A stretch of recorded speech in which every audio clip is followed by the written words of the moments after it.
Ten Hag is working on a tactic to finish Crystal Palace. Manchester United's new manager Erik Ten Hag is continuing his tactical work for his team's Premier League match against Crystal Palace this week. Ten Hag wants his team to play an aggressive and attacking game to beat Crystal Palace. Ten Hag plans to field a 4-3-3 formation against Crystal Palace. With this formation, United will aim to press in midfield and move the ball forward quickly. Ten Hag wants his team's wingers to push the Crystal Palace defense and create positions close to the goal.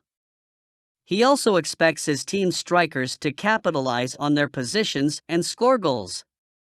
Ten Hag believes that his tactics against Crystal Palace will have an impact on his team's future matches. Ten Hag is aiming for his team to get on a good streak and join the Premier League title race with a win against Crystal Palace.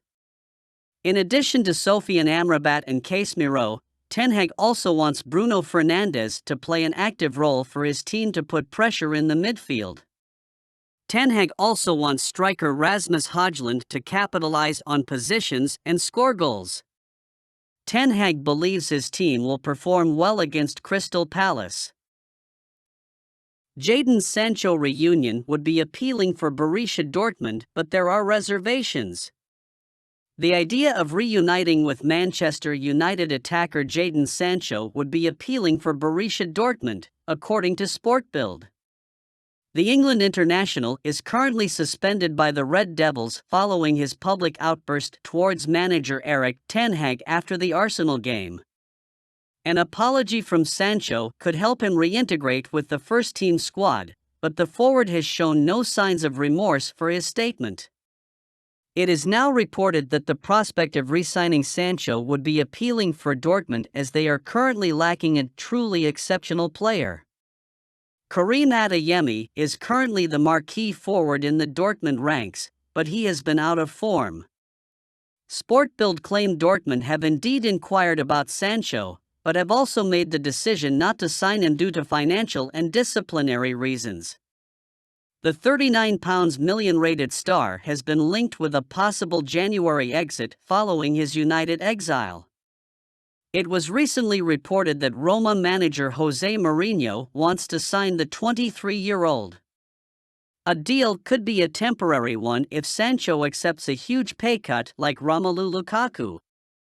Dortmund have now been linked with a reunion, but a move is unlikely to happen in our view. The Bundesliga outfit had concerns over Sancho's discipline before his switch to Old Trafford. Sancho earns a basic salary of around £350,000 a week at United.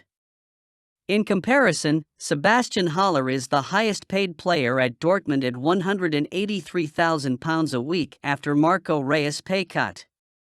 It will be interesting to see whether United are willing to contribute towards Sancho's wages if he considers a temporary move to an overseas club during the winter transfer window. Manchester United to assess fitness of 3 players ahead of their Premier League clash with Crystal Palace. Manchester United are hoping to have 3 players back into their squad for their Premier League clash with Crystal Palace on Saturday. Manchester Evening News says the Red Devils will assess the fitness levels of Sergio Reguilón, Christian Eriksen, and Scott McTominay. A win against the Eagles on Saturday would be another positive step for Erik Ten Hag's side after their below-average start to the season.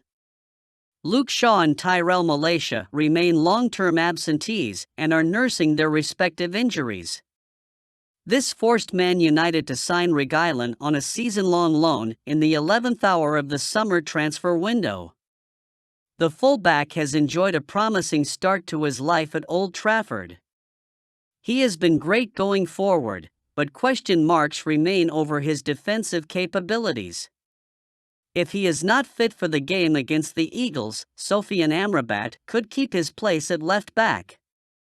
The return of Eriksen and McTominay would boost the Man United squad. Zion Suzuki snubbed Manchester United offer, eyes future Premier League move. Urawa Reds goalkeeper Zion Suzuki has revealed that Manchester United made an offer to sign him during the recently concluded transfer window.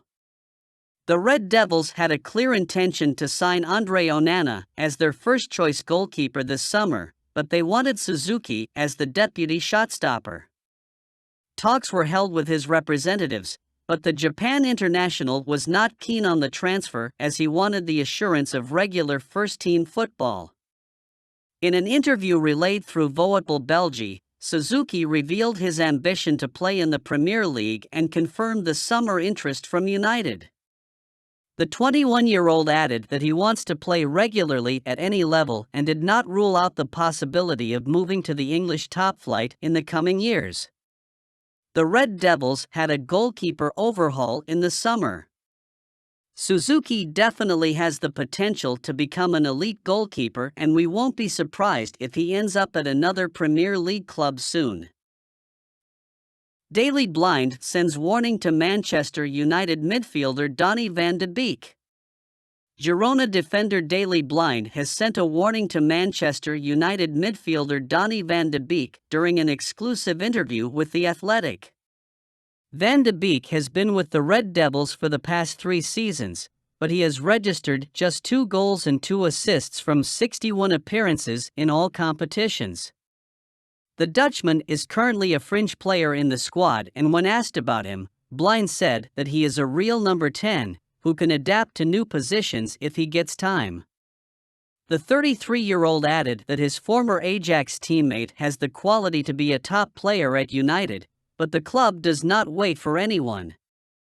Van Beek was signed during the summer of 2020 after a number of standout seasons with Ajax. He was considered as a box-to-box midfielder on his arrival, but has struggled to adapt to the intensity of the Premier League. He has looked a lost figure on most occasions. The excellence of Bruno Fernandes has not helped him either. Fernandes has been a consistent contributor of goals and assists from the number 10 role. As a result, Van Beek has hardly played from the position. He has got the occasional chance in the cup games, but has been unable to capitalize on the game time. The Dutchman is now nothing more than a fringe player. He was the subject of interest from Real Sociedad and Galatasaray this summer, but a deal did not materialize.